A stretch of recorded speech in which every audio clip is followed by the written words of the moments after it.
Hello my dear students, welcome once again in this channel. Today's video we will see वैदिक civilisation में social life कैसी थी, social life के बारे में हम देखेंगे. The Indian society during the वैदिक पीरियड वाज ऑफ आर्यंस. जो इंडियन सोसाइटी थी, जो भारतीय समुदाय था, समाज था, वो साधारणतः आर्यंस थे. Aryan had thousands of domesticated animals. जो आर्यंस थे उनके पास काफ़ी ज़्यादा हज़ारों की तादाद में घरेलू जानवर, गाय, बकरी, मुर्गे, मतलब पशुपालन वो उस टाइम पर काफ़ी ज़्यादा होता था. They settle wherever food and fodder for animals was available. वो लोग वहाँ पर रुका करते थे, उस स्थान पर उनका निवास होता था जहाँ पर उनके लिए भोजन की व्यवस्था होती थी और जानवरों के लिए जो चारागाह अवेलेबल हो पाते थे वहाँ पर वो ज़्यादातर रहते थे. साधारणतः नदियों के किनारे हम मान सकते हैं. The oldest male member was the head of the family.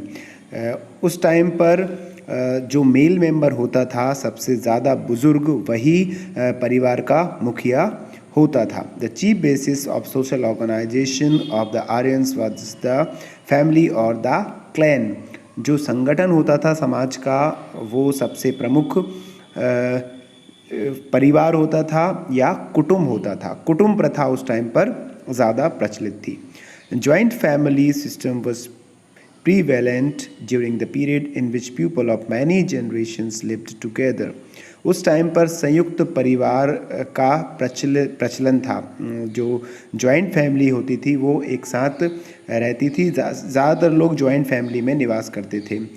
कई लोग साथ रहते थे, कई जनरेशन साथ रहती थी. वर्ण system was prevalent during the वैदिक पीरियड. जो वर्ण सिस्टम है, 4 वर्ण आप सभी को पता है हिंदू समाज में होते हैं: ब्राह्मण, शूद्र, वैश्य, क्षत्रिय. तो ये वर्ण सिस्टम प्रचलन में थे उस टाइम से. जैसे बात करें ब्राह्मण, क्षत्रिय, वैश्य and Shudras. For regulation of the social system, Aryans considered life expectancy to be 100 years and divided into 4 ashrams. Aryans की जो जीवन काल था, जो ज़िंदगी थी, वो 100 ईयर्स की मानी जाती थी और 4 आश्रम में उनका पूरा का पूरा जीवन डिवाइड रहता था. जैसे बात करें, सबसे पहले आश्रम होता था आपका ब्रह्मचर्य. मतलब उस टाइम पर बच्चे एजुकेशन लेते थे फॉर लर्निंग एंड एजुकेशन. चाहे समाज में गरीब हो या अमीर, राजा हो या गांव का छोटा मजदूर का बच्चा हो, वो आश्रमों में रहकर अपनी पढ़ाई लिखाई करता था. देन जो दूसरा आश्रम आता है वो गृहस्थ आश्रम कहलाता था, जिसे हम फैमिली लाइफ कहते हैं. उसे शादी करना है, करियर में आगे आना है और अपनी फैमिली लाइफ को वो चलाता था. देन आपका स्टार्ट होता था वानप्रस्थ. वानप्रस्थ मतलब जब बुजुर्ग हो जाते थे तो वो वानप्रस्थ मतलब पिलग्रिम्स के लिए जाते थे, तीर्थ यात्रा शुरू करते थे. Retirement from family life. अब जो रिटायरमेंट होना है उनको फैमिली लाइफ से और वनों में जाना है, तीर्थ स्थलों में दर्शन करना है. और उसके बाद आपका लास्ट आश्रम आता था संन्यास, रिनाउंसिंग द वर्ल्डली अफेयर्स. मतलब अब आपको पूरी दुनियादारी को छोड़ना है और संन्यास ग्रहण करना है, भगवान की शरण में जाना है, स्पिरिचुअल आपको बनना है, ध्यान लगाना है. तो इस तरह से 4 आश्रम्स होते थे: ब्रह्मचर्य, गृहस्थ, वानप्रस्थ, संन्यास. Women enjoyed high status in the society. महिलाओं की काफ़ी अच्छा उस समय सम्मान था. उनका एक काफ़ी सबसे ज़्यादा स्टेटस महिलाओं का माना जाता था. हम देख सकते हैं कि आज भी जब नवरात्रि में हम कन्या पूजन करते हैं, चाहे हम कहें कि घर में जो महिला होती है, जो बहुएं होती हैं, वो लक्ष्मी का रूप होती हैं. तो ये वहीं से हमें मिला हुआ है, हमारे वेदों में इसका अच्छी तरह से वर्णन है. They participated in all social and religious activities.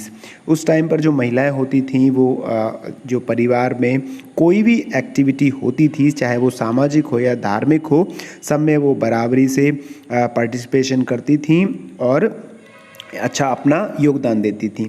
They received higher education. उस टाइम की जो महिलाएं थीं उनको काफ़ी ज़्यादा पढ़ाया लिखाया जाता था, शिक्षित होती थीं. Social evils like dowry, purdah system and child marriages were not prevalent. उस टाइम पर देखिए कितनी अच्छी बात हमको यहाँ पर मिलती है कि वैदिक सिविलाइजेशन में ना कि दहेज प्रथा थी, पुर्दा सिस्टम जो पर्दा प्रथा है वो भी नहीं होती थी, चाइल्ड मैरिज बाल विवाह उस टाइम पर नहीं होते थे। ये अच्छी चीज़ें हमें वैदिक सिविलाइजेशन में मिलती हैं। Cotton, villain, silk clothes were used, कपड़ों के रूप में हम कॉटन का यूज़ करते थे, ऊन का उपयोग किया जाता था, रेशमी कपड़े भी यूज़ होते थे। Women took a keen interest in dressing up, जो महिलाएं होती थी वो पहनने ओढ़ने में काफ़ी अच्छा इंटरेस्ट रखती थी, शौकीन होती थी और तरह तरह की डिज़ाइंस वो खुद बनाती थी और अच्छे अच्छे कपड़े पहनती थी। टाइम की जो वीमेन थी वो सजने संवरने में काफ़ी ज़्यादा इंटरेस्टेड रहती थी। वैदिक literature refers to different hair styles and use of scented oil and ornaments. उस टाइम पर गहनों का अच्छा प्रचलन था, महिलाएं भी पुरुष भी तरह तरह के ऑर्नामेंट्स का यूज़ करते थे। सेंटेड जो खुशबुएँ होती हैं, तेल, सुगंधित तेलों का इस्तेमाल किया जाता था। हेयर स्टाइल्स में काफ़ी ज़्यादा इंटरेस्टेड थे उस टाइम के लोग, बाल तरह तरह से बनाते थे, जैसे आज भी हेयर स्टाइल्स हम लोग रखते हैं। तो उस टाइम के जो लोग थे वो भी काफ़ी ज़्यादा इंटरेस्टेड रहते थे। Rice, barley, ghee, processed butter and milk formed the main food of the Aryans. चावल, बार्ली, घी और जो दूध से बने हुए प्रोडक्ट होते थे, प्रोसेस्ड घी, प्रोसेस्ड बटर लाइक घी, इनका यूज़ आर्यंस लोग करते थे। मेनली उस टाइम के जो लोग रहते थे उन्हें हम क्या कहते थे, आर्यंस। तो आर्यंस खाने पीने के बहुत ज़्यादा शौकीन होते थे, दूध का सबसे ज़्यादा उपयोग होता था। Chariot racing, horse riding, hunting, dancing, gambling and game of dice were the cheap means of recreation.